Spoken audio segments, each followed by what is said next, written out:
Ihan exam ഉള്ളതുകൊണ്ട് ഞങ്ങൾ വരുമോ എന്ന് ഒരു ഐഡിയ ഇല്ലായിരുന്നു കേട്ടോ. ഇതാണ് ഞങ്ങളുടെ കൊച്ച.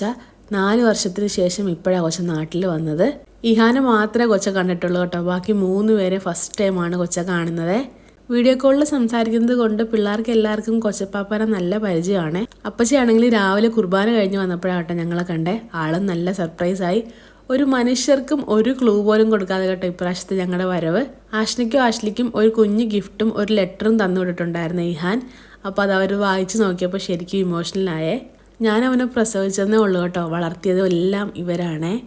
പിന്നെ കൊച്ചപ്പാപ്പ കൊണ്ടുവന്ന സാധനങ്ങളൊക്കെ ഞങ്ങൾക്ക് മാറ്റി വെച്ചിട്ടുണ്ടായിരുന്നേ. എനിക്കും അനുകുട്ടിക്കും വേണ്ടതെല്ലാം സെറ്റാക്കി വെച്ചിട്ടുണ്ടായിരുന്നു കേട്ടോ. ഇതെല്ലാം കണ്ടെങ്കിലും പിള്ളേരുടെ കണ്ണ് പോയത് മാവിലോട്ടായിരുന്നേ. എന്തിനോന്നറിയാതെ കുറേ മാങ്ങ കൊച്ചാനെ കൊണ്ട് പറിപ്പിച്ച് വെറുതെ താഴെ ഇട്ടു. പിന്നെ ആഷ്ന കുറേ അരിപ്പൊടി എടുത്തു കൊണ്ടുവന്നിട്ട് ഹാപ്പി ഹോളി പറഞ്ഞ് കളിക്കലായിരുന്നു അടുത്ത പരിപാടി. പിള്ളേരാണെങ്കിൽ കൊച്ചപ്പാപ്പയായിട്ട് നല്ല കാര്യമായിട്ട് സെറ്റായി കേട്ടോ. ആദ്യമായിട്ട് കാണുക എന്നുള്ള ഒരു ഇതുമില്ലായിരുന്നു. പിള്ളേർ സെറ്റായിരുന്നു. പിന്നെ നല്ല അടിപൊളി ബ്രേക്ക്ഫാസ്റ്റ് കഴിച്ചു. അപ്പോൾ പരിപാടി സാറ്റർഡേ ആണ്. അന്ന് നൈറ്റ് തന്നെ ഞങ്ങൾ തിരിച്ചു പോവേ. അപ്പോൾ അടുത്ത വിശേഷം അടുത്ത വീഡിയോയിൽ പറയാം. ബൈ.